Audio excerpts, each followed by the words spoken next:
നമ്മുടെ മറ്റൊരു വ്ളോഗിലേക്ക് സ്വാഗതം. അപ്പോൾ ഇന്നത്തെ വ്ളോഗ് എന്തിനെക്കുറിച്ചാണെന്ന് വെച്ചാൽ പ്രത്യേകിച്ച് ഒന്നിനെക്കുറിച്ചും അല്ല. നിങ്ങൾ സ്ഥിരം കമൻ്റ് ഇടാറില്ലേ ഡെയിലി വ്ളോഗ് ഞങ്ങൾക്ക് ഇഷ്ടമാണെന്ന്. അപ്പോൾ ചുമ്മാ ഒരു ഡെയിലി വ്ളോഗാണോ എന്ന് വെച്ചാൽ ഡെയിലി ഒന്നുമല്ല, ചുമ്മാ പുറത്ത് പോയപ്പം ഒരു വീഡിയോ ആയിട്ട് എടുത്തതാണ്. ഇതെന്താ സംഭവം എന്ന് ചോദിച്ചാൽ ഇത് നമ്മുടെ UAE നാഷണൽ ഡേയുടെ തലേ ദിവസമാണ്. അന്ന് നമ്മൾ കോർണിഷ് റോഡിൽ കൂടെ പോയപ്പോൾ കണ്ടൊരു കാഴ്ചയാണ് കേട്ടോ. ശരിക്കും UAE നാഷണൽ ഡേ എന്ന് പറഞ്ഞാൽ ഇവിടെ ഭയങ്കര സെലിബ്രേഷനാണ്. പ്രത്യേകിച്ചും കോർണിഷ് റോഡ് നാഷണൽ ഡേയുടെ അന്നൊന്നും നമുക്ക് അടുക്കാൻ പറ്റുകയില്ല. പക്ഷേ തലേദിവസം ഇമ്മാതിരി തിരക്കാന്ന് സ്വപ്നത്തിൽ പോലും വിചാരിച്ചില്ല കേട്ടോ. ശരിക്കും പറഞ്ഞാൽ ഇത്രയും തിരക്കാന്ന് അറിയുമായിരുന്നേ പോത്ത് പോലും ഇല്ലായിരുന്നു. നമുക്ക് മെറീന വരെ ഒന്ന് പോകണമായിരുന്നു, അതിന് വേണ്ടിയിട്ട് ഇറങ്ങിക്കഴിഞ്ഞപ്പോഴാണ് മനസ്സിലായത് ഈ നാഷണൽ ഡേയുടെ തലേദിവസവും ഇവന്മാർക്ക് ഭ്രാന്താന്ന്. ആ കോർണിഷ് റോഡ് മുഴുവൻ സെലിബ്രേഷൻസും ബഹളവും ഒക്കെ. ഇത് ജസ്റ്റ് ഒരു ട്രയൽ എന്ന് പറയാം. പിറ്റേ ദിവസമാണ് നാഷണൽ ഡേ, December 2. അന്ന് ഈ എമിറേറ്റ്സ് റോഡിൽ കൂടെ അന്ന് പോകുന്നവർക്കറിയാം എന്താണ് ഇവിടെ അവസ്ഥയെന്ന്. ഇവിടുത്തുകാരുടെ പ്രത്യേകത എന്നാന്ന് വെച്ചാൽ നാഷണൽ ഡേക്ക് ഇവർ വണ്ടിയെല്ലാം ഫുള്ള് ഇവിടുത്തെ ലീഡേഴ്സിൻ്റെ ഫ്ലാഗിൻ്റെ ഒക്കെ പിക്ചറും പടമൊക്കെ വെച്ചിട്ട് വണ്ടിയെല്ലാം ഡെക്കറേറ്റ് ചെയ്ത് വണ്ടിയെല്ലാം ഫുള്ള് സ്റ്റിക്കറൊക്കെ ഒട്ടിച്ച് പിന്നെ ഇങ്ങനെ അങ്ങ് സെലിബ്രേറ്റ് ചെയ്യും. ഇങ്ങനെ അങ്ങ് ഏകദേശം ഇപ്പം നമ്മൾ കാണുന്ന പോലെ. പക്ഷെ ഇപ്പം കാണുന്നത് അതിൻ്റെ വെറും മിനിയ വേർഷനാണ്. ഇതിപ്പോൾ വണ്ടി എഴയുന്നെങ്കിലും ഉണ്ട്. പക്ഷേ December 2 എന്ന് പറഞ്ഞാൽ ഒരു ഈവനിങ് തൊട്ട് കോർണിഷ് റോഡിൽ അടുക്കാൻ പറ്റത്തില്ല. സാധാരണ നമ്മൾ എങ്ങനെയാണ് ചെയ്യുന്നതെന്ന് വെച്ചാൽ നമ്മൾ വണ്ടി എവിടെയെങ്കിലും കൊണ്ട് പാർക്ക് ചെയ്തിട്ട് ഈ സംഭവം കാണാൻ വേണ്ടി തന്നെ ഇങ്ങോട്ട് നോക്കിയാൽ പിള്ളേരൊക്കെ കാണിക്കുന്നുണ്ടോ. റോഡിൽ കൂടെ നമുക്ക് വണ്ടി കൊണ്ട് ഇറങ്ങാനേ പറ്റത്തില്ല. നമ്മുടെ വണ്ടിയെല്ലാം സ്പ്രേ ചെയ്ത് ചീറ്റി നശിപ്പിച്ച് ഒരു പരിവാക്കി തരും കേട്ടോ. പക്ഷേ അത് അവരുടെ സെലിബ്രേഷൻ്റെ ഭാഗമാണ്. ശരിക്കും പറഞ്ഞാൽ ഇപ്പോൾ 1-2 വർഷമായിട്ട് ഇങ്ങനത്തെ സെലിബ്രേഷൻസ് ഇവിടെ പാടില്ല എന്ന് റൂളൊക്കെ ഉണ്ട്. പക്ഷേ അന്നത്തെ ഒരു 1-2 ദിവസം പോലീസുകാരും കണ്ണടയ്ക്കും. മറ്റുള്ളവർക്ക് ദോഷമില്ലാതെ അവർ സെലിബ്രേറ്റ് ചെയ്തോട്ടെ എന്ന് വിചാരിച്ചിട്ടാണെന്ന് തോന്നുന്നു. എൻ്റെ ദൈവമേ, December 2 ഈ റോഡൊന്ന് കാണണം. ഞാൻ ചിന്തിക്കും ഇതിൻ്റെ നെക്സ്റ്റ് ഡേ ഈ റോഡ് ക്ലീൻ ചെയ്യാൻ വരുന്ന ക്ലീനേഴ്സിൻ്റെ ഒരു അവസ്ഥയല്ലേ. എന്തോരം കഷ്ടപ്പെട്ടാലായിരിക്കും. മെഷീൻ വെച്ചിട്ട് കുറേ ക്ലീൻ ചെയ്യും, പക്ഷേ കൈകൊണ്ടും ക്ലീൻ ചെയ്യാനും എടുക്കാനും ഒക്കെ ഒത്തിരി കാണുകയല്ലേ. ആ പുല്ലും ആ റോഡിൻ്റെ സൈഡും എല്ലാം മുഴുവൻ നശിപ്പിച്ചായിരിക്കും കിടക്കുന്നത്. ജെഡി കൊണ്ട് പറഞ്ഞില്ലേ എല്ലാ പ്ലാന്റ്സും ഡൈ ആയിപ്പോയെന്ന്. അതുപോലെ ഇവിടുത്തെ ക്രൗഡ് കേട്ടോ തലേദിവസത്തെ. കാരണം ഇവിടെ പബ്ലിക് ഹോളിഡേ ആയതുകൊണ്ട് ആൾക്കാർക്കൊന്നും വീട്ടിലിരിക്കാനുള്ള നേരമില്ല. ഇവിടുത്തെ എല്ലാ പബ്ലിക് ഹോളിഡേ ഇങ്ങനെ തന്നെ കേട്ടോ, എല്ലാവരും പുറത്തായിരിക്കും. പക്ഷേ ഇന്നത്തെ ഒരു ദിവസം, ഈ 2 ദിവസം എന്ന് പറഞ്ഞാൽ എല്ലാവരും ഈ കോർണിഷ് റോഡിൽ കാണും. പിന്നെ ഇതിൻ്റെ ഡെക്കറേഷൻ, റോഡ് ഡെക്കറേറ്റ് ചെയ്തേക്കുന്നുണ്ട് ഈ ലൈറ്റ് വെച്ചിട്ട്, നല്ല ഭംഗിയില്ലേ. അതിപ്പം നാഷണൽ ഡേ ആണെന്നൊന്നുമില്ല, ഇവിടുത്തെ എല്ലാ സെലിബ്രേഷൻസിനും ഈ കോർണിഷ് റോഡ് ഇങ്ങനെ ആയിരിക്കും. ഇവർ നല്ല ലൈറ്റൊക്കെ ഇട്ട് ആ സെലിബ്രേഷൻ ഏതാണോ അത് ഹൈലൈറ്റ് ചെയ്തിട്ട് കാണും. ഇതിപ്പോൾ നാഷണൽ ഡേ ആയതുകൊണ്ട് 54 എന്നൊക്കെ എഴുതി 54 നാഷണൽ ഡേ എന്നും ഇവിടുത്തെ ഫ്ലാഗും ഒക്കെ വെച്ചിട്ടാണ് ഡെക്കറേറ്റ് ചെയ്തേക്കുന്നത്. നല്ല ഭംഗിയുണ്ടല്ലേ. അതിനിടയ്ക്ക് പോകുന്ന വഴിക്ക് നമുക്ക് കാണാം പിള്ളേരിങ്ങനെ സ്പ്രേ അടിക്കുന്നതും കണ്ടോ. വണ്ടി നമ്മൾ സൈഡാക്കി കൊടുത്താൽ, സൈഡൊന്നും ആക്കണ്ട, നമ്മൾ വെറുതെ കയറി കൊടുത്തു. നമ്മുടെ വണ്ടിയൊക്കെ വൈകുന്നേരം ആയപ്പോൾ കാണാമായിരുന്നു. മറ്റുള്ള എമിറേറ്റ്സിലും ഇങ്ങനെ സെലിബ്രേഷൻസ് ഉണ്ടെങ്കിലും എനിക്കൊന്ന് ഏറ്റവും കൂടുതൽ ഇതുപോലെ സെലിബ്രേറ്റ് ചെയ്യുന്ന അബുദാബിയിലാണെന്ന് തോന്നുന്നു. ഇതെല്ലാം കണ്ടിട്ട് ജസ്റ്റിക്ക് ഭ്രാന്ത് പിടിച്ചെങ്കിലും ഇതെല്ലാം കണ്ടിട്ട് ഭയങ്കരമായിട്ടും എക്സൈറ്റഡ് ആയിട്ട് ഒരാൾ വണ്ടിയിൽ ഇരിപ്പുണ്ടായിരുന്നു കേട്ടോ. നമ്മുടെ ജെയ്ഡ് എനിക്കൊന്ന് ഇത് ആദ്യമായിട്ട് കാണുക. നമ്മളങ്ങനെ നാഷണൽ ഡേ സെലിബ്രേഷൻസിൻ്റെ അന്ന് പോകാറില്ല ഈ റോഡിൽ കൂടെ. ഞാൻ പറഞ്ഞില്ലേ, പോയാൽ മുട്ടം പണി കിട്ടും. അതുകൊണ്ട് തന്നെ ഈ പ്രാവശ്യം തലേദിവസം പോയപ്പോൾ ഇത് കണ്ടപ്പോൾ തന്നെ കൊച്ചിന് ഭയങ്കര സന്തോഷം. എനിക്കും പോകണമെന്നൊക്കെ പറഞ്ഞിട്ട് ഈ പിള്ളേർ ഈ സ്പ്രേ ചെയ്യുന്നതൊക്കെ കണ്ടിട്ടേ എന്നാലും. പക്ഷേ അങ്ങനെയൊക്കെ പറഞ്ഞെങ്കിലും നമ്മൾ അവനെ കൊണ്ടുപോയില്ല. കാരണം അവനെ കൊണ്ടുപോയാൽ ഒന്നാമതേ ഒരു ബോധമില്ലാത്തവനാണ്. ഇതെല്ലാം കൂടെ കാണുമ്പോഴേ എക്സൈറ്റ്മെൻ്റ് എല്ലാം കൂടി വേറെ പിള്ളേരുടെ ദേഹത്ത് സ്പ്രേ അടിച്ച് ആ പിള്ളേരെല്ലാം എടുത്തിട്ട് ഇവനെയും കൊമച്ച് എന്തിനല്ലേ ആവശ്യമില്ലാത്ത പണി വായിച്ചു വെക്കാൻ പോകുന്നത്. അത് തന്നെയല്ല, ഇവിടുത്തെ പിള്ളേർ ഒന്നാതെ ഇച്ചിരി ഹൈപ്പറായി. ഈ നാട്ടിലുള്ളവർ അവരുടെ ഇടയിലോട്ട് ഇതും കൊണ്ട് കയറി കൊടുത്താൽ അതുങ്ങളോട് പറഞ്ഞു കൊടുത്തിട്ട് കാര്യമില്ലല്ലോ, പിള്ളേരല്ലേ. അതിനേക്കാളും ഭേദം നമ്മൾ പോകാതിരിക്കുന്നതാന്ന് തോന്നി കേട്ടോ. അതുകൊണ്ടും കൂടെ പോകാഞ്ഞത്. പിന്നെ ഈ സംഭവമൊക്കെ ഇവിടെ ഉള്ളവർക്ക് കോമൺ ആണ്. ഇവിടെ ഉള്ളവരിതെല്ലാം കണ്ട് മടുത്താണെന്നും എനിക്കറിയാം. ഞാൻ എപ്പോഴും പറയുന്നത് പോലെ ഇത് ഞാൻ എന്തിനാണ് കാണിക്കുന്നതെന്ന് വെച്ചാൽ നമ്മുടെ ഈ രാജ്യത്തല്ലാതെ പുറത്തുനിന്ന് കാണുന്നവരുണ്ടല്ലോ, അവർക്ക് കാണാൻ വേണ്ടിയിട്ടാണ് എന്താണ് UAE നാഷണൽ ഡേ സെലിബ്രേഷൻ എന്നുള്ളത്. ശരിക്കും കണ്ടോ, നമ്മുടെ കോർണിഷ് സൈഡ് മൊത്തം ഫുള്ള് റോഡ് മുഴുവൻ യൂ ടേൺ ഫുള്ള് എന്താ പറയുക പോലീസ് ബ്ലോക്ക് ചെയ്തിട്ടുണ്ടായിരുന്നു. പക്ഷെ നമ്മൾ തിരിച്ചു വന്നപ്പോഴത്തേനും ഫുള്ള് റോഡും അവർ ബ്ലോക്ക് ചെയ്തു. അങ്ങനെ ഫൈനലി നമ്മൾ മെറീന മോളിൽ ചെന്നേ. ഞാൻ പറഞ്ഞില്ലായിരുന്നോ നമ്മളുടെ എയിം എന്ന് പറഞ്ഞത് മെറീന മോളിൽ പോകുക എന്നുള്ളതായിരുന്നു. പക്ഷെ അവിടെ ചെന്ന് നമ്മൾ പിന്നെയും ഞെട്ടി. നോക്കിയ പാർക്കിങ് മൊത്തം കാലിയാണ്. ആദ്യമായിട്ട് മെറീന മോളൊക്കെ ഇങ്ങനെ കാലിയായിട്ട് കിടക്കുന്നത്. കാരണം നാഷണൽ ഡേയുടെ തലേദിവസം തൊട്ട് തന്നെ ആൾക്കാർ മൊത്തം പുറത്താണല്ലോ. ആർക്കും ഷോപ്പിങ്ങിന് പോകാനൊന്നും നേരമില്ല. നമ്മൾ മാത്രമേ ഉള്ളെന്ന് തോന്നുന്നു ഷോപ്പിങ്ങിനൊക്കെ പോകുന്നത്. നമ്മൾ മെയിനായിട്ടും പോയത് നമുക്ക് മാർക്ക് ആൻഡ് സ്പെൻസറിലൊന്ന് പോകണമായിരുന്നു. അവിടെ കണ്ടൊരു കാര്യം കാണിക്കാം കേട്ടോ. ഇത് കണ്ടോ, ഐസ്ഡ് ഫ്രൂട്ട് കേക്ക് എന്ന് പറയുന്ന ഈ ഒരു സാധനം. ഇത് പണ്ട് എനിക്ക് എന്താ പറയേണ്ടത്, നമ്മുടെ 90s 80s ചോദിച്ചാൽ അവർ പറയും പണ്ടത്തെ കാലത്തെ കല്യാണത്തിന് കൊടുക്കുന്ന കേക്കായിരുന്നു. ഞാൻ അടി മുഴുവൻ നോർമൽ കേക്ക്, ഫ്രൂട്ട് കേക്ക്, മണ്ടലോട്ട് മുഴുവൻ ഐസിങ് കേക്ക്. ആ ഒരു സംഭവം കേട്ടോ, ആ ഒരു മെത്തേഡിൽ ഉണ്ടാക്കിയേക്കുന്നത്. അതിപ്പോഴും കഴിക്കാൻ ആഗ്രഹമുള്ളവർ മാർക്ക് ആൻഡ് സ്പെൻസറിൽ പോയാൽ മതി കേട്ടോ. ജസ്റ്റ് ഭയങ്കര ഇഷ്ടമാണ്. അങ്ങനെ അവിടെ നിന്ന് നമ്മൾ സാധനമൊക്കെ വാങ്ങിച്ചിട്ട് നമ്മൾ നേരെ സ്റ്റാർബക്സിൽ പോയി ഒരു കോഫിയൊക്കെ കുടിക്കാൻ. അതിപ്പോൾ പുറത്ത് പോയി നമുക്ക് കോഫി മസ്റ്റാണല്ലോ.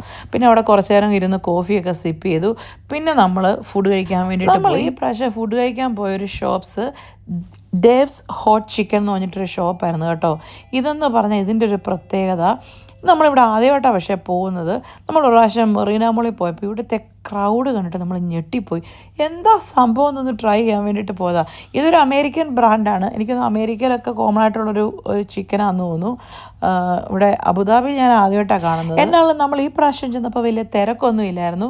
അതുകൊണ്ട് തന്നെ നമ്മൾ പോയി ഓർഡർ ചെയ്തു. ഞാനും ജഡുവേ കഴിക്കാനുള്ളൂ. ജസ്റ്റ് ഓഫ് കോഴ്സ് നോമ്പ് സ്റ്റാർട്ട് ചെയ്തായിരുന്നു. അതുകൊണ്ട് ജസ്റ്റ് കഴിച്ചൊന്നുമില്ല, ജസ്റ്റ് 2 ഫ്രഞ്ച് ഫ്രൈസ് കഴിച്ച് അഡ്ജസ്റ്റ് ചെയ്തു. പക്ഷേ കുഴപ്പമില്ലായിരുന്നു കേട്ടോ. ആദ്യമായിട്ട് കഴിക്കുവാണെങ്കിൽ ഞങ്ങൾക്ക് ഇഷ്ടപ്പെട്ടു. പക്ഷെ നല്ല സ്പൈസിയാണ് സംഭവം, നല്ല ജ്യൂസിയാണ്. ഒത്തിരി ഫുഡ് ഓപ്ഷൻസ് ഒന്നുമില്ല. ഞാൻ എന്താ പറഞ്ഞതെന്നുള്ളത് ഞാൻ സത്യം പറഞ്ഞാൽ ഇപ്പം ഞാൻ മറന്നും പോയി. എന്തോ കുറച്ച് മെനുവിൽ നോക്കി 1-2 ഐറ്റം ഓർഡർ ചെയ്തു. പക്ഷേ ചിക്കൻ നല്ല ജ്യൂസി ആൻഡ് ടെൻഡർ ചിക്കനായിരുന്നു. പക്ഷേ എരിവ് കാരണം ജഡുവിൻ്റെ മുഖത്ത് ഭാവങ്ങൾ വിരിയുന്നുണ്ടോ. നല്ല സ്പൈസസ് ആയിരുന്നു.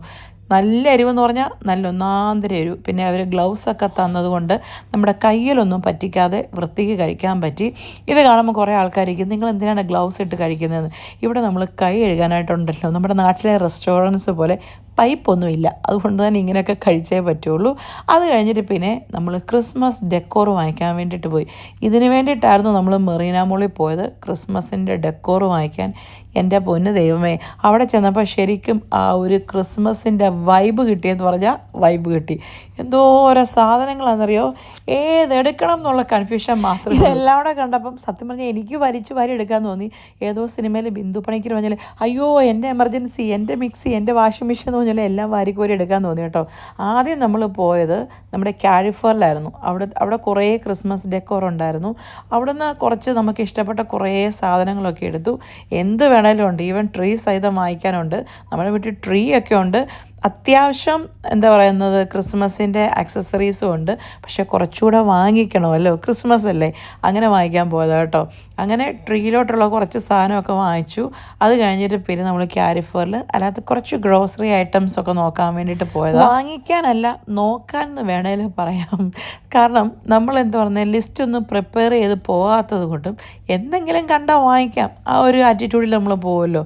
കാരണം ഞാൻ പറഞ്ഞില്ലേ, ഈ നാഷണൽ ഡേയുടെ അടുത്ത ദിവസങ്ങളായതുകൊണ്ടും പബ്ലിക് ഹോളിഡേ ആയതുകൊണ്ടും കുറേ ദിവസം ഇവിടെ അടുപ്പിച്ച് അവധി കിട്ടിയോണ്ടും ഇവിടെ ഉള്ളവരൊന്നും ഇവിടെ ഇല്ലെന്ന് തോന്നുന്നു. ഷോപ്പിംഗ് മോളൊക്കെ ഏകദേശം കാലിയായിരുന്നു. അല്ലെങ്കിലും ഉണ്ടല്ലോ, ഈ കാലി അടിച്ച ഷോപ്പിംഗ് മോളിൽ കൂടെ ഷോപ്പ് ചെയ്യാൻ എനിക്ക് ഭയങ്കര ഇഷ്ടമാണ്. അധികം ശല്യങ്ങളും ബഹളങ്ങളും ഒന്നും ഇല്ലാതെ. അങ്ങനെ ഞങ്ങൾ കുറച്ച് എന്താ പറയേണ്ടത് ജ്യൂസും അങ്ങനത്തെ സാധനങ്ങളൊക്കെ നോക്കി. അപ്പം ഞാനൊരു സാധനം കണ്ടു. ഇത് കണ്ടോ, ജിഞ്ചർ വിത്ത് ഹണി. നമുക്ക് ചുമയൊക്കെ ഉള്ളപ്പോഴേ കഴിക്കാൻ നല്ലതാണെന്ന് തോന്നുന്നു കേട്ടോ. നമ്മുടെ അമ്മമാരൊക്കെ ഉണ്ടാക്കി തരുന്ന സാധനം, അതിൻ്റെ റെഡിമെയ്ഡ്. പിന്നെ ഉണ്ടല്ലോ ഇവിടെ വന്നപ്പോൾ ഉണ്ടല്ലോ സോഫ്റ്റ് ഡ്രിങ്ക്സ് വന്നപ്പോൾ എനിക്ക് എടുക്കാനായിട്ടൊരു ത്വര. ഞാൻ എടുക്കുന്ന കണ്ടപ്പോൾ ഒരുത്തൻ പറഞ്ഞു അമ്മ നീ എടുത്താൽ ഞാനും എടുക്കുമെന്ന്. അത് കേട്ടപ്പോൾ ഞാൻ വെച്ചു അങ്ങനെ നീ കുടിക്കണ്ടടാന്ന്. കാരണം നമ്മൾ ഇച്ചിരിയെങ്കിലും കുടിക്കുള്ളൂ. പക്ഷേ ആ കൊച്ചുണ്ടല്ലോ നമ്മൾ വീട്ടിൽ വാങ്ങിച്ചു വെക്കുന്നത് മൊത്തം കുടിക്കും. അതുകൊണ്ട് ഇപ്പം നമ്മൾ ഈ ഒരു സാധനം അങ്ങോട്ടങ്ങ് നിർത്തിയെന്ന് പറയാം. ഒത്തിരി കൺട്രോൾ ചെയ്ത് വെച്ചേക്കും കേട്ടോ. അത്ര നല്ലതല്ലല്ലോ സോഫ്റ്റ് ഡ്രിങ്ക്സ് ആരോഗ്യത്തിന്.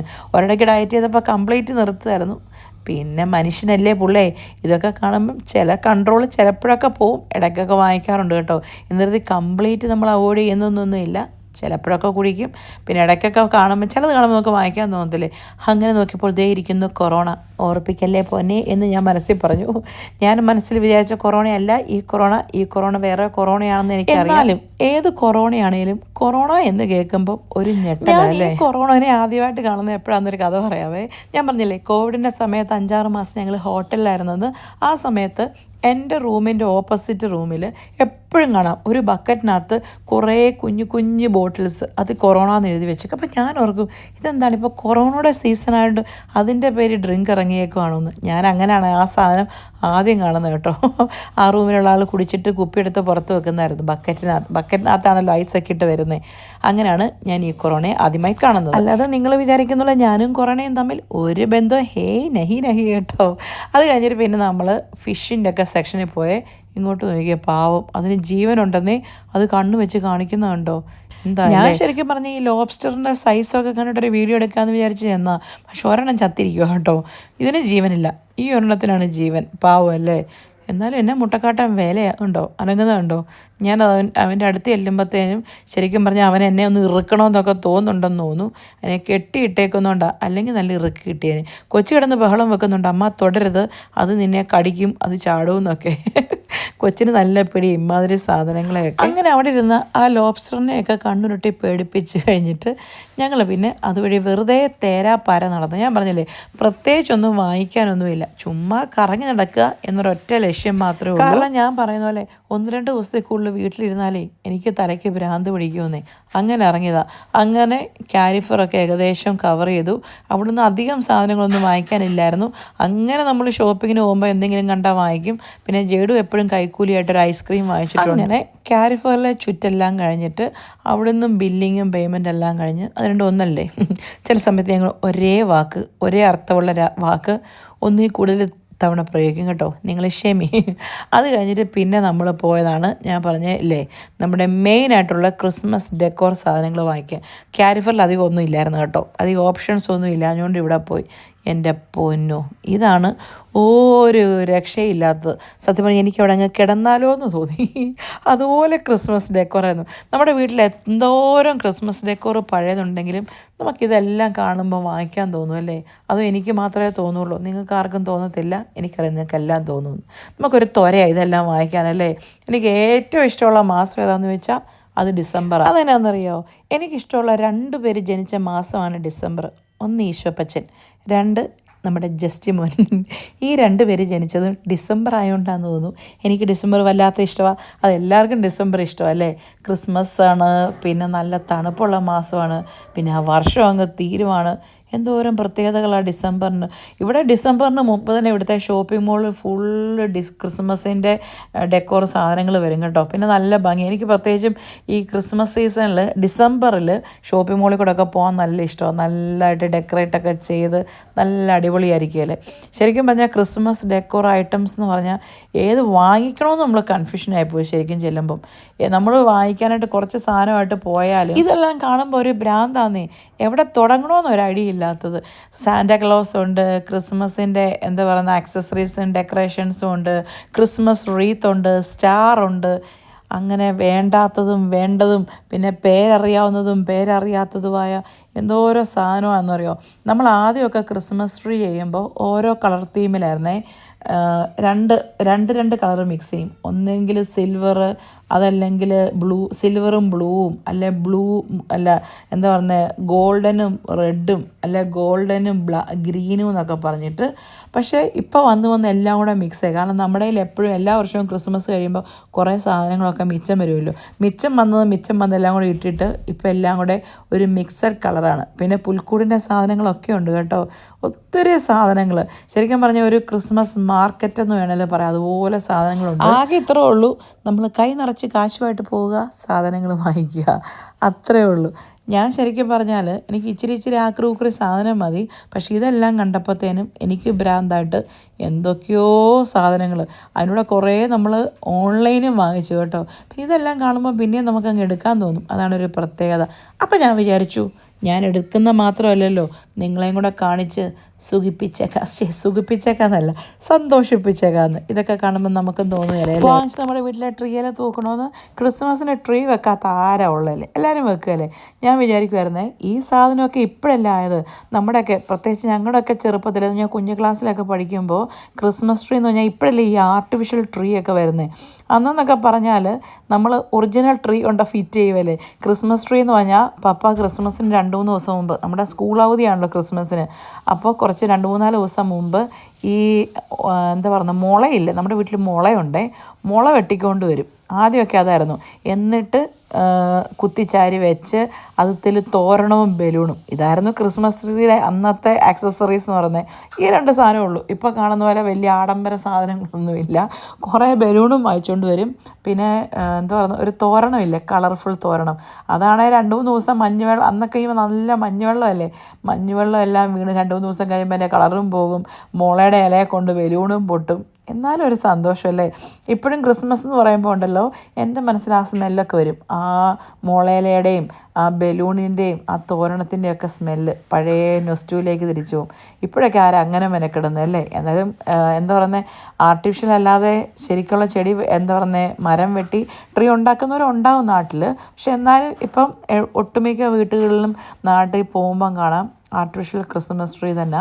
പിന്നെ എന്നാണല്ലോ ഇവിടെ നമുക്ക് അങ്ങനത്തെ നാച്ചുറൽ ക്രിസ്മസ് ട്രീ ഒന്നും ഒരുക്കാൻ വകുപ്പില്ലാത്തത് കൊണ്ട് നമ്മളും എന്താ പറയുന്നത് ആർട്ടിഫിഷ്യൽ ക്രിസ്മസ് ട്രീ. ഞാനിതെല്ലാം പറയുമ്പോൾ ജെഡുവിനോടും ഈ കഥയൊക്കെ പറയും കേട്ടോ. ജെഡു ഞങ്ങളുടെ ചൈൽഡ്ഹുഡിലുണ്ടല്ലോ, പറഞ്ഞു തുടങ്ങുമ്പോഴേ ജെഡു എന്നോട് പറയും, I know അമ്മ, in your childhood maybe you don't have money to buy Christmas tree, right? പഞ്ഞം പിടിച്ച കഥ കേട്ട് കേട്ട് കൊച്ചു മടുത്തു. ഏത് പറഞ്ഞാലും കൊച്ചു പറയും, എനിക്കറിയാം നിനക്ക് നിൻ്റെ ചൈൽഡ്ഹുഡിൽ നീ ക്രിസ്മസ് ട്രീ വാങ്ങിക്കാൻ പൈസ ഇല്ലായിരുന്നോ, അല്ലെങ്കിൽ നിൻ്റെ ചൈൽഡ്ഹുഡിൽ നിനക്ക് അതിന് പൈസ ഇല്ലായിരുന്നു. എന്തോരം അല്ലേ കൊച്ചിനെ കഥ പറഞ്ഞ് വെറുപ്പിക്കുന്നത്. നിങ്ങളെ ഞാൻ കഥ പറഞ്ഞൊന്നും വെറുപ്പിക്കുന്നില്ല. ക്രിസ്മസിന് ഡെക്കറേഷനൊക്കെ പറഞ്ഞപ്പം പഴയ ക്രിസ്മസിൻ്റെ കഥകളൊക്കെ പറയാമായിരുന്നു. അതുപോലെ ക്രിസ്മസ് ട്രീ മാത്രമല്ല കേട്ടോ, പുൽക്കൂടും ഉണ്ടാക്കുവേ. നല്ല, ഇപ്പോൾ അതുണ്ടോയെന്ന് എനിക്കറിയത്തില്ല, ഉണ്ടെങ്കിൽ നിങ്ങൾ കമൻറ്റ് കേട്ടോ. നാട്ടിൽ പണ്ടൊക്കെ ക്രിസ്മസ് പുല്ലെന്ന് പറഞ്ഞിട്ടൊരു സാധനം ഉണ്ടായിരുന്നു. ക്രിസ്മസിന് മാത്രം കിളുക്കുന്നൊരു പുല്ല്, അത് പ്രത്യേകം ഒരു മണം. അത് വെച്ച് പുൽക്കൂട് ഉണ്ടാക്കി കഴിയുമ്പം ആദ്യത്തെ 1-2 ദിവസം കഴിയുമ്പോൾ ആ പുൽക്കൂട് അങ്ങ് കരിയില്ല, ഇലയല്ല ആ പുല്ല്. എന്നിട്ട് അതിനകത്ത് ഉണ്ണീശോയും മലഹമാരും ആട്ടിടയന്മാരും ഔസേപ്പിതാവും ഒക്കെ നിൽക്കുന്ന കാണുമ്പോൾ ഒരു പ്രത്യേക ഫീലിങ്സാണ്. അതൊന്നും പറഞ്ഞ് എക്സ്പ്ലെയിൻ ചെയ്യാൻ പറ്റുന്നില്ല എനിക്ക്. നമ്മളൊക്കെ എന്തോരം വലുതായെന്ന് ഞാൻ ഓർക്കുമായിരുന്നു. ആ ചെറിയ കാലം മതിയായിരുന്നു. പപ്പ വെട്ടിക്കൊണ്ട് വരുന്ന ക്രിസ്മസ് ട്രീയും ഉണ്ടാക്കുന്ന പുൽക്കൂടും നമ്മളെല്ലാവരും കൂടെ കസേരയൊക്കെ മറിച്ചിട്ട് പുൽക്കൂട് ഉണ്ടാക്കുന്നതും. ഇപ്പോൾ പുൽക്കൂട് ഈസിയാണ്, അതും കിട്ടും നമുക്ക് റെഡിമെയ്ഡ് സാധനം കൊണ്ടങ്ങ് വെച്ചാൽ മതി അല്ലേ. നമ്മുടെ വീട്ടിലെ ഇപ്പം ഇവിടുത്തെ പുൽക്കൂട്ടിലെ ഉണ്ണീശയൊക്കെ എത്ര പ്രാവശ്യം പുതുതായിട്ട് വാങ്ങിച്ചെന്നറിയാം, ഉണ്ണീശോ ഔസേപ്പിതാവിനെയും വിശുദ്ധന്മാരെയും പുണ്യാളന്മാരെയൊക്കെ. കാരണം കൊച്ചതിൻ്റെ കൈയും കാലും ഒക്കെ തല്ലി ഒടിക്കും. ഒരു പ്രാവശ്യം ക്രിസ്മസ് കഴിഞ്ഞ് നോക്കിയപ്പോൾ ഉണ്ണീശോയുടെ കൈയും കാലും ഒക്കെ തല്ലി ഒടിച്ചേക്കുന്നു. ഉണ്ണീശോയെ അതിക്രൂരമായി കൈയും കാലും തല്ലി ഒടിച്ചും ചെയ്തു. ഇപ്പം പിന്നെ അമ്മാതിരി കുസൃതി ഒന്നും കാണിക്കില്ല കേട്ടോ, ഇച്ചിരി മുഴുത്തില്ലേ. എന്നാലും ട്രീയിലെ സാധനമൊക്കെ ഇടയ്ക്ക് പറിച്ചുകൊണ്ട് ഓടുകയും കളിക്കുകയൊക്കെ ചെയ്യും. എടുത്ത് ഈ പന്ത് പോലെ ഇരുട്ടി തട്ടാൻ വേണ്ടിയിട്ട് ഇഷ്ടമാണല്ലോ. എൻ്റെ കഥയെല്ലാം കേട്ട് നിങ്ങൾ ബോറടിച്ചോ? കഥ മാത്രം കേട്ടാൽ പോരാ, നിങ്ങൾക്കിതെല്ലാം കാണുമ്പോൾ ഒരു സന്തോഷം തോന്നുന്നില്ലേ? ഈ ആക്സസറീസൊക്കെ നിങ്ങളെയും കൂടെ കാണിക്കാമെന്ന് ഞാൻ വിചാരിച്ചു. നമുക്കൊരു മിണ്ടിയും പറച്ചിലും ആകും, എനിക്ക് കുറച്ച് സാധനങ്ങൾ എടുക്കുകയും ചെയ്യാം.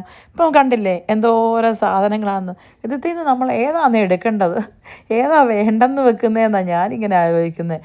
സാൻഡ ആണെങ്കിലും നോക്കി എത്ര വെറൈറ്റി സാൻഡാസ് ഉണ്ടത്, പല പല ഡ്രസ്സുകളിട്ട സാൻഡ. അങ്ങനെ അവിടുത്തെ ഷോപ്പിംഗ് എല്ലാം കഴിഞ്ഞു. ഞാൻ സാധനമായിട്ട് വണ്ടിയിലോട്ടും അപ്പനും മോനും വേറെ എന്തോ നോക്കാനുണ്ടെന്നും പറഞ്ഞിട്ട് നേരെ കാരിഫിലോട്ടും പോയി കേട്ടോ. എന്തെങ്കിലും നോക്കട്ടെ. ഞാൻ ശരിക്കും പറഞ്ഞാൽ മടുത്തായിരുന്നു. കുറേയൊക്കെ കഴിഞ്ഞപ്പോഴത്തേനും നമ്മൾ മടുക്കുകയല്ലേ. പിന്നെ ട്രോളിയും തള്ളിക്കൊണ്ട് ഒരൊറ്റ പോക്ക്. ഞാൻ പറഞ്ഞില്ലേ, ഇത് ആദ്യമായിട്ടാണ് മെറീന മോൾ ഇതുപോലെ പാർക്കിംഗ് കാലിയായിട്ട് കിടക്കുന്നത് കേട്ടോ. ഇത്രയും കാലിയായിട്ടൊന്നും മെറീന മോൾ ഒരിക്കലും ഉണ്ടായിട്ടില്ല. പിന്നെ ഇവിടുത്തെ പാർക്കിംഗ് ഒക്കെ പുതിയതാക്കി അവർ റിനോവേറ്റ് ചെയ്തു. ഇപ്പം നല്ല സ്പേഷ്യസാണ്. നേരത്തെ ഇച്ചിരി പാടായിരുന്നു അവിടെ വണ്ടി പാർക്ക് ചെയ്യാനായിട്ടല്ലേ. അനുഭവം ഉള്ളവരുണ്ടോ? കാരണം മൊത്തം പില്ലറല്ലേ, ഭയങ്കര പാടായിരുന്നു അവിടുത്തെ പാർക്കിംഗ്. അങ്ങനെ മെറീന മോളിലെ ഷോപ്പിംഗ് എല്ലാം കഴിഞ്ഞ് നമ്മൾ മെറീനയോട് ബൈ ബൈ പറഞ്ഞ് തിരിച്ചു പോകാം കേട്ടോ. റോഡ് നോക്കി നല്ല ഭംഗിയില്ലേ, ഇത് അടിപൊളിയാണ് കാണാനായിട്ടല്ലേ. ഞാൻ പറഞ്ഞ പോലെ ഇതിപ്പോൾ നാഷണൽ ഡേ മാത്രമല്ല, എന്താണേലും ഇവരിങ്ങനെ റോഡിൻ്റെ ഒരു അവസ്ഥ നോക്കിയേ. പിള്ളേരും ആൾക്കാരും ഒക്കെ, ഇതിപ്പോൾ ഇന്നത്തെ ദിവസം പിള്ളേർ മാത്രമേ ഉണ്ടായിരുന്നുള്ളൂ കേട്ടോ. പക്ഷേ നാഷണൽ ഡേയുടെ അന്ന് പിള്ളേർ മാത്രമൊന്നുമല്ല, റോഡിൻ്റെ സൈഡിലൊക്കെ ആൾക്കാർ നിന്ന് നോക്കിയേ. എല്ലാവരും സ്ട്രീറ്റിൽ കൂടെ ഉണ്ട്, എല്ലാവരും പുറത്ത്. ഇപ്പോൾ ഏകദേശം 11:30 ഇതാണ് അബുദാബിയിലെ അല്ലെ UAE നൈറ്റ് ലൈഫ്. ആൾക്കാർക്കൊന്നും വീട്ടിലിരിക്കാൻ താല്പര്യമില്ല. അത് വിൻ്ററും കൂടെ ആകുമ്പോഴേ, തണുപ്പാണെങ്കിൽ ആൾക്കാർ വിൻ്റർ ക്ലോത്തൊക്കെ ഇട്ട് അങ്ങ് വന്ന് പുറത്തിരുന്ന് ഫുഡെല്ലാം കഴിച്ച്, അതല്ലെങ്കിൽ ഇവിടെ ഈ പാർക്കിൻ്റെ ഒരു പ്രത്യേകത, ഇവിടെ ബാർബിക്യൂ ചെയ്യാം കേട്ടോ. അപ്പോൾ ആൾക്കാർ ബാർബിക്യൂ ഒക്കെ ഉണ്ടാക്കി ഫുഡെല്ലാം കഴിച്ച് അല്ലെ കോഫിയോ ചായയൊക്കെ കുടിച്ച് ഇങ്ങനെ ഇരിക്കും. റോഡൊക്കെ ആണെങ്കിൽ മൊത്തം ആ പിള്ളേർ അങ്ങനത്തെ സാധനങ്ങൾ സ്പ്രേ ചെയ്ത് വൃത്തികേടാക്കിയിട്ടുണ്ട്. പിന്നെ എല്ലായിടത്തും എല്ലാ സ്ട്രീറ്റിലും പോലീസും ഉണ്ട്. ഞാൻ വിചാരിച്ചു അബുദാബിയിലെ പോലീസിൻ്റെ പകുതി കൊണ്ടൊക്കെ എത്ര വണ്ടികളാണ് ഓരോ സ്ട്രീറ്റിലും കിടക്കുന്നത്. കാരണം പ്രശ്നങ്ങളൊന്നും ഉണ്ടാവില്ലല്ലോ, അതിന് വേണ്ടിയിട്ട് പോലീസും ഉണ്ട്. റോഡാണേലും കാലിയൊന്നും ആയില്ല. 11-11:45 നമ്മൾ തിരിച്ചു പോരുമ്പോൾ ആ സമയത്തും ഫുൾ ആൾക്കാർ വഴിയിലും റോഡിലും നിൽപ്പുണ്ട്. നോക്കി റോഡിൻ്റെയൊക്കെ ഒരവസ്ഥ നോക്ക് കണ്ടോ. ഇതൊക്കെ എന്തോരം കഷ്ടപ്പെട്ടാലല്ലേ ഇനി അവർ ക്ലീൻ ചെയ്യുന്നതെന്ന് ഞാൻ ചിന്തിച്ചത് മൊത്തം. അവിടുത്തെ ആ ഫ്ലവേഴ്സൊക്കെ ആണെങ്കിലും മൊത്തം പോയ സൈഡിൽ കൂടെ, റോഡിൻ്റെ സൈഡിൽ കൂടെ ഒക്കെ ഫ്ലവേഴ്സ് ഉണ്ടായിരുന്നു കേട്ടോ. ആ പ്ലാന്റ്സൊക്കെ കൊച്ചു പറഞ്ഞാൽ എല്ലാ പ്ലാന്റ്സും ചട്ടുപോയി. ഞാൻ കൊച്ചിന് പ്രോമിസ് കൊടുത്തിട്ടുണ്ട്, ദൈവം അനുഗ്രഹിച്ച അടുത്ത പ്രാവശ്യത്തെ നാഷണൽ ഡേക്ക് നമുക്ക് നാഷണൽ ഡേ അന്ന് തന്നെ ഇവിടുത്തെ റോഡിൽ ഇവരുടെ ജാഥ റാലിയൊക്കെ കാണാൻ വരാമെന്ന്. പക്ഷെ അപ്പോഴത്തേനും കൊച്ചി ഇച്ചിരൂടെ വലുതാവില്ലേ. ഇപ്പോഴത്തെ ആ ഒരു എന്താ പറയേണ്ടത്, ആ ഒരു സ്പിരിറ്റ് അങ്ങ് മാറുമായിരിക്കും. കുറച്ച് മുന്നോട്ട് നമ്മൾ ചെന്ന് കഴിഞ്ഞപ്പോഴത്തേനും ഈ റോഡ് പിന്നെ എന്താ പറയുക കാലിയായേ. പക്ഷെ ഇങ്ങോട്ട് നോക്കി, ഇത് നമ്മൾ കോർണിഷിൽ നിന്ന് തിരിച്ചു പോകുന്നതാണ്. കോർണിഷിലോട്ട് വരുന്ന റോഡ് കിടക്കുന്നുണ്ടോ, ഫുള്ള് ബ്ലോക്കാണ്. ഒരു വണ്ടി പോലും മൂവ് ചെയ്യുന്നില്ല. പക്ഷെ അങ്ങോട്ട് അവർ റോഡ് ഏകദേശം ബ്ലോക്ക് ചെയ്ത് വിട്ടിട്ടുണ്ട്. അധികം ആ റൂട്ടിലോട്ട് വലിയ തിരക്കില്ല, കുറച്ച് വണ്ടികളേ ഉള്ളൂ. നമ്മളെപ്പോലെ തിരിച്ചു പോകാൻ ആൾക്കാർക്ക് ആർക്കും താല്പര്യമില്ല. നമ്മളെപ്പോലെ കുറച്ച് ആൾക്കാരേ ഉള്ളൂ തിരിച്ച് കുടുംബത്തിൽ കയറണമെന്നുള്ള ആഗ്രഹമുള്ളത്. പിന്നെ നമ്മൾ നേരെ പോയത് റെസ്റ്റോറൻറ്റില്ല, എന്തെങ്കിലും എന്നാണെങ്കിലും പുറത്തിറങ്ങിയതാ, എന്തെങ്കിലും ഫുഡ് കഴിച്ചിട്ട് പോകാമെന്ന് വിചാരിച്ചേ. അങ്ങനെ നമ്മൾ ബിക്കനീർ വാല, അങ്ങനെയാണോ റെസ്റ്റോറൻറ്റിൻ്റെ പേര്, എനിക്ക് കറക്റ്റ് പ്രൊനൗൺസ് ചെയ്യാൻ അറിയത്തില്ല കേട്ടോ. ഞാൻ ജസ്റ്റ് ഒരു ചാറ്റ് വാങ്ങിച്ചു. പിന്നെ just of course masala dosa. പിന്നെ കൊച്ചിന് ഒരു കൊച്ചിന് മസാല ദോശ അല്ലായിരുന്നു, നമ്മുടെ ചന ഭട്ടൂരയായിരുന്നു പറഞ്ഞത്. അതെല്ലാം ഞങ്ങൾ വയറ് നിറച്ച് കഴിച്ച് അവിടെ ഇരുന്ന് വർത്താനമൊക്കെ പറഞ്ഞ് ചില്ലായിട്ട് തിരിച്ചുപോയി. ഈ തണുപ്പത്ത് കഴിക്കാൻ പറ്റിയ സാധനം ചാറ്റെന്നല്ല ഇപ്പോൾ നിങ്ങൾ മനസ്സിൽ വിചാരിച്ച്. അഥവാ തൈരൊക്കെ വെച്ചിട്ടുള്ള, എനിക്ക് എന്തിൻ്റെ സോക്കടായിരുന്നെന്ന് എനിക്കറിയത്തില്ല. പിന്നെ ഓരോ തോന്നലല്ലേ പുള്ളേ ഓരോ സമയത്തെന്ന് പറയുമ്പോൾ. നമ്മളെപ്പോൾ റെസ്റ്റോറൻറ്റിൽ ചെന്നാലും ഒരു പ്രത്യേകതയാണ്, നമ്മൾ വാങ്ങിക്കുന്നതെല്ലാം ജേഡ് കഴിക്കും, ജേഡ് പറയുന്നത് നമ്മളും കഴിക്കും. അതെന്നാ തരത്തില്ല കേട്ടോ, എപ്പോഴും അങ്ങനെ തന്നെ. നമ്മൾ ആഗ്രഹിച്ച് വാങ്ങിക്കുന്ന സാധനം ആ കൊച്ചെടുത്ത് കഴിക്കും. അവൻ പറയുന്ന സാധനം നമുക്ക് ഇഷ്ടമില്ല, പിന്നെ നമ്മൾ കഴിച്ചോണം. ഇത് തന്നെ ഇന്നും അതൊക്കെ തന്നെ സംഭവിച്ചു. അവൻ മസാല ദോശയാണ് പറഞ്ഞത്, ചന ഭട്ടൂര അല്ല പറഞ്ഞത്. പക്ഷേ ഞാൻ പറഞ്ഞ ചന ഭട്ടൂര അവൻ കഴിച്ചു. ഇത് തന്നെ സ്ഥിരം കൃഷി, ഇത് സ്ഥിരം ആയതുകൊണ്ട് നമ്മളിപ്പോൾ അതിന് യൂസ്ഡായി. അങ്ങനെ അവിടെ നിന്ന് ഫുഡെല്ലാം കഴിച്ച് നമ്മൾ നേരെ വീട്ടിലോട്ട് പോന്നു. ഇത്രയേ ഉള്ളൂ നമ്മൾ ഇന്നത്തെ വെറുപ്പീരി വീഡിയോ. നിങ്ങൾക്ക് ഇഷ്ടപ്പെട്ടെങ്കിൽ ഞാൻ എപ്പോഴും പറയുന്ന പോലെ ഒന്ന് സബ്സ്ക്രൈബ് ചെയ്ത്, പിന്നെ നമ്മുടെ ഗീവവേയുടെ കാര്യം മറക്കണ്ട, സബ്സ്ക്രൈബ് ചെയ്ത് നിങ്ങളുടെ പേര് കമൻറ്റ് ചെയ്യണം. 25th നമ്മൾ വിജയിനെ അനൗൺസ് ചെയ്യും. അപ്പോൾ ശരി, എന്നാൽ പോയച്ചും വരാം.